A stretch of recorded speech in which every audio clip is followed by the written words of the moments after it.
Welcome to my YouTube channel. तपाईँ देख्न सक्नुहुन्छ र सानो आम्दानीबाट ठुलो आम्दानी कसरी गर्ने भन्ने बारेमा हामीले आज लोकल कुखुरा देखाउँदैछौँ। अघिल्लोचोटि हामीले चल्ला उसमा अथारोमा बसिरहेका देखेका थियौँ। आज चाहिँ हामीले सो यसमा राखेका छौँ।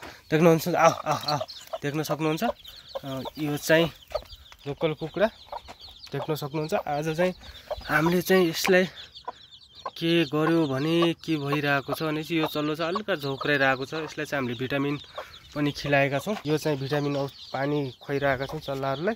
यो औषधि पनि देख्न सक्नुहुन्छ। हामीले चाहिँ यो झोप्रायो भनेपछि खिलाउनु भनेर यो चाहिँ हामीले अहिले ल्याएर भर्खरै अहिले देख्न सक्नुहुन्छ। अर्को चाहिँ बाँकी चल्ला चाहिँ निकालिरहेको छ भिन्न।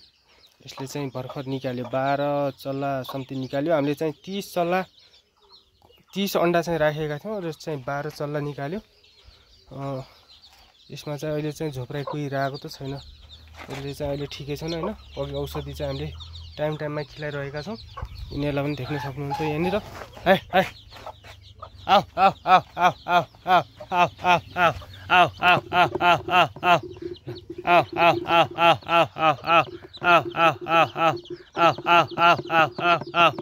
आउ आउ देख्न सक्नुहुन्छ। यो चाहिँ भिटामिन पानी यो खायो भनेपछि स्वस्थ रहन सक्छन् भन्ने हामीले भिडियो हेरेका थियौँ। मैले चाहिँ कुखुरा फार्म गर्नुभन्दा पहिला हामीले केही कुराहरू भिडियो मार्फत पनि हेरेका थियौँ। सो अहिले ठिकै नै छन्। अहिले चल्ला चाहिँ हुर्किरहेका छन्। पछि चाहिँ अहिले यो खोर चाहिँ अघिल्लोचोटि तपाईँलाई देखाइसकेका छौँ। अब चाहिँ यसमा चाहिँ हामीले काम के गर्नुपर्ने छ भने चाहिँ बाँकी काम यसमा चाहिँ आज यसमा चाहिँ भुस्सा ल्याउने भनेर जाने हो। अहिले भुस्सा ल्याएर यसमा चाहिँ पुरा हाल्नुपर्छ किनकि चिसो लाग्छ तल चल्लाहरूलाई हैन। अब यहीँ चाहिँ एडजस्ट गर्नुपर्छ यिनीहरूलाई। अहिले बत्ती लगाएर हामी केही समयपछि जानेछौँ। यो चाहिँ औषधि पोखिहाल्यो। यो चाहिँ हामीले भिटामिन मगाएका छौँ। यो चाहिँ धेरै कम दियो। त्यहाँ गएर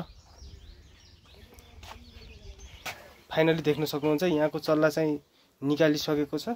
अब चाहिँ यो बसेको छ। अब हामीले चाहिँ बाँकी के काम गर्नुपर्छ भनेपछि यसलाई चाहिँ आज भुस्सा ल्याएर हाल्नुपर्छ हैन। जा जा जा जा जा जा अहिले चाहिँ क्लियर छ नि गाइस। औषधिले काम गरे जस्तो छ। यो चाहिँ ढोक्रा थियो कि यसलाई पनि सन्चो भए जस्तो छ। हामीले चाहिँ यसलाई दाना फालिदिन्छौँ।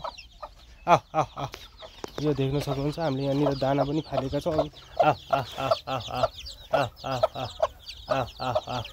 यसमा चाहिँ कन्का भन्ने हुन्छ चामलको त्यही फालिरहेका छौँ।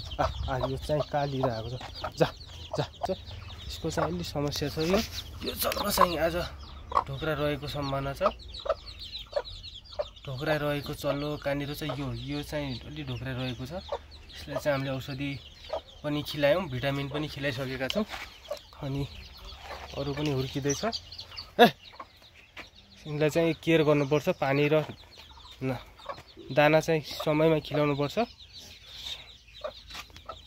यो भाले छ नि मैले 1 महिना अगाडि 500 मा ल्याएको थिएँ यसलाई। यो अहिले चाहिँ देख्न सक्नुहुन्छ यति ठुलो भइसकेको छ। यहाँनिर अलि जुम गर्छौँ। यो देख्नु अगाडि पनि भिडियोमा तपाईँले देखिसक्नु भएको थियो।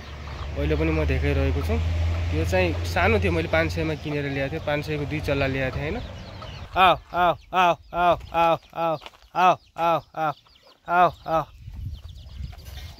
यो चाहिँ हामीले झाड बनाएको कारण के हो भनेपछि यहाँनिर यस्तो ढुङ्गा वरिपरि हालेर बनाएको कारण के हो भनेपछि सानो चल्लाहरूलाई माथि कौवाहरूले नल्याओस् भन्नेको कारणले हामीले चाहिँ बनाएको हो।